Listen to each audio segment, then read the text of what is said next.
Thank you.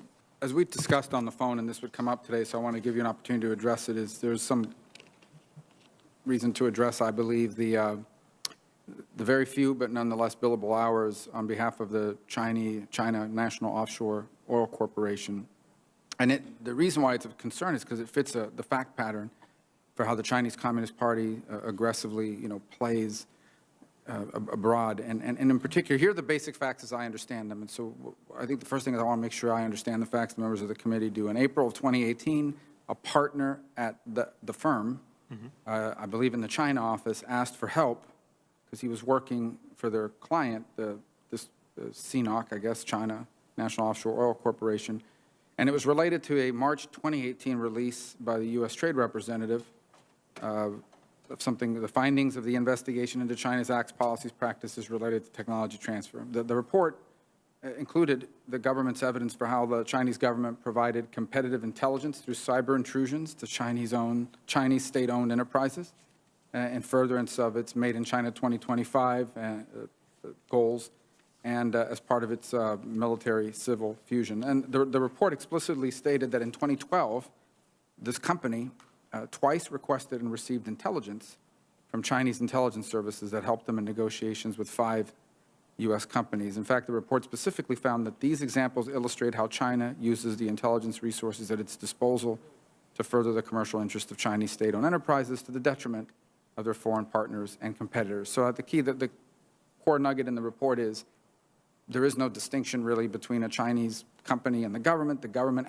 they do, American corporations competing with a foreign corporation don't get to go to the CIA or NSA or whatever and get intelligence information to negotiate and compete, and these guys do. So, but the fact pattern about you being asked by a partner at the firm to look into it I believe is correct. So if you could just tell us what was the nature of the work, why were you called in to do it, what did you do? Thank you, Senator Rubio, and thanks for raising this and flagging it in our call the other day. That was very good of you, and I appreciate you asking about it. And I think it's an appropriate thing, an important thing to ask about. Just in terms of the facts, I think you have the facts largely right. It was actually a partner here in the States who does trade stuff. So that partner was looking to see what trade sanctions kind of consequences there could be because of these allegations. And he thought, to be complete, he wanted to find out if there were any criminal exposure. So he asked me to have an associate write a memo that just said, these are the criminal laws that could be implicated. That associate did that. I passed the memo back, and as you said, it was 2.8 hours of work. It was, I had no contact with a client, did no advocacy, talked to nobody, didn't call anybody in the government. It was literally sort of like almost a law school exercise by the associate. But it was on behalf of the Chinese oil company. And look, you raise, I think, very legitimate concerns about, and not just here, but you're a leader in this area, and I know that you and Senator Warner have done a roadshow with members of academia and industry to raise the alarm about what China's doing. And I agree with you in the need to do that and the fact that that's happening. We're seeing now an assault sort of across the board in every space, political, economic, military, by China to try to become dominant over the United States and change the world order. So I agree with that. And in fact, I think I mentioned this the other day, harking back to my time in the National Security Division at DOJ, 2006 to 2008, that's when there was just a dawning realization that in terms of technology theft, that the Chinese were rapacious. And so my colleagues and I were really sort of banging the drum and sounding the alarm about that back then to try to get academia and the industry to pay attention. And so this is consistent with what I've seen over the last 15 years, and I can assure you that if I get into the position at INA, I will keep sounding that alarm. Yeah, and so my time is about to expire, but I'm curious, what did you know about this company before this work came to you? The way you've described it is, partner came to you and said, can I get answers to this? You handed it off to an associate who did a law school type exercise, came back with a memo, you reviewed it, and you submitted it to the partner that requested it. But what did you know about this company at the time? And I'm just curious, obviously, did it make you sort of queasy in any way or concerned that the firm was advocating or trying to help a company that undertakes these sort of actions that implicate national security concerns? Well, a couple things. I think when I thought about it, I thought that he was looking at a range of sanctions, didn't have the expertise to look at white collar. I was just the one through whom the assignment would go to somebody in the white collar space to look at that and say, these are the possible, possible laws that could be implicated. Just to clear one thing, you said advocate. I don't think there was any advocating that went on. This was a sort of an explanatory exercise. And I honestly didn't think about it probably as much as I should have. To be clear, I meant the firm. The firm represented or was an advocate on behalf of this entity, not necessarily you directly or even the associate. I believe they were doing trade work with them, but I honestly don't know for sure. But to answer your question, I should have thought more about it than I did that day. Senator Wyden. Thank you, Mr. Chairman. And Mr. Chairman, first, let me express my thanks to you for your responsiveness to my concerns about what's happened in Portland. And to Mr. Weinstein, I appreciated visiting with you. And as you know, I believe in making sure witnesses know what we're going to talk about. And so you're aware of I appreciate that very much. When the Trump administration sent Department of Homeland Security troops into my hometown in the summer of 2020, the department's Office of Intelligence and Analysis was there too. According to a report by the department's Office of General Counsel, the Intelligence Office sent untrained, inexperienced personnel to Portland without a plan or clear management.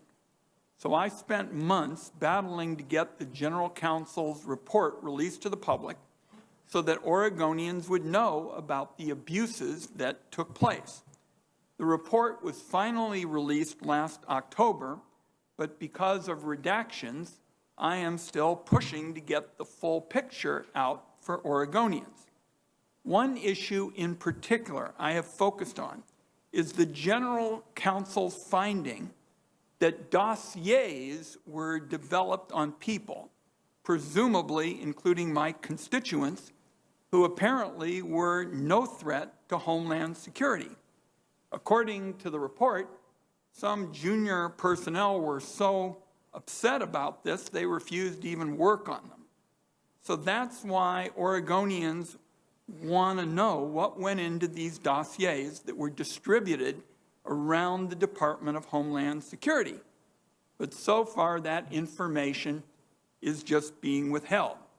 So, do you believe the Department of Homeland Security intelligence personnel ought to be collecting and distributing dossiers on Americans? Thank you again for the meeting the other day, and thank you for your practice of giving a heads up for all the questions that you're going to ask a nominee like myself. I was troubled by what I read in that report and the part that's been made public.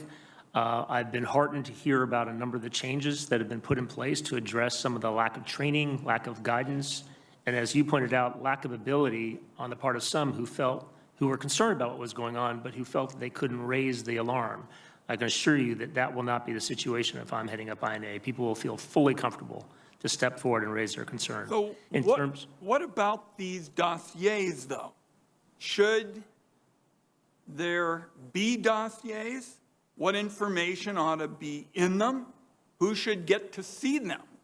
Because that's what my constituents want to know. Yeah, and that goes to the guidelines, and it's very clear. Now, let me step back a second. As you and I discussed, open source collection, which is what INA does, it can be fraught when it's, especially if it's done in the context of protests or demonstrations. And so there are clear guidelines about what DOJ should do, what DHS INA can and cannot do. So for example, they can only collect information and distribute it if it's relevant to a departmental mission, like protecting against terrorism.